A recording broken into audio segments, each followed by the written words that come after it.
В общественной приемной главы Коми прошла прямая линия для тех, кто хочет служить в вооруженных силах России по контракту. Представители военкомата вместе с общественниками попытались максимально подробно ответить на вопросы желающих освоить профессию военного. Что из этого получилось, знает Егор Ильченко. Тут по-настоящему военная атмосфера. Всюду плакаты, методические пособия и видеоролики, посвященные службе по контракту. В какой-то момент ты вправду начинаешь ощущать себя словно в штабе воинской части. Вся информация вокруг предельно ясная и по делу. Последние годы вопрос стал актуальным. Очень много желают служить. И возникает достаточное количество вопросов, которые требуют вот такого квалифицированного ответа. Поэтому здесь сегодня представители военкомата, общественных организаций. Почему общественных? Потому что, когда возникают проблемы, люди к нам часто обращаются, и мы тоже постоянно находимся в этой теме.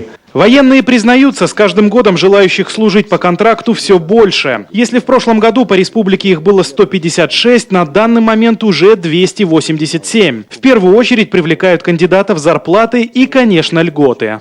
Первый тарифный разряд, рядовой, когда он только пришел служить, первый год службы, если он даже срочную служил, это, например, если граждан с высшим образованием, которые имеют право, например, за место срочной службы, да, пойти служить на военслужбу по контракту. То есть, это будет 17 400.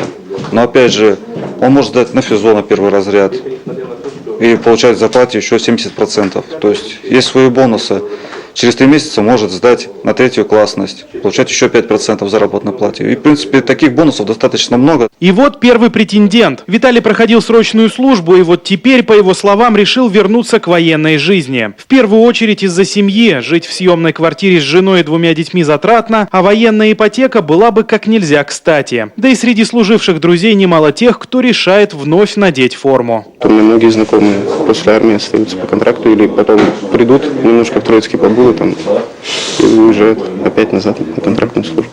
По словам представителей из военкомата, почти все желающие хотят попасть в элиту, ВДВ или на флот. Но отбор в эти роды войск более чем жесткий. В любом случае, они добавляют, отчаиваться не стоит, применение найдется каждому.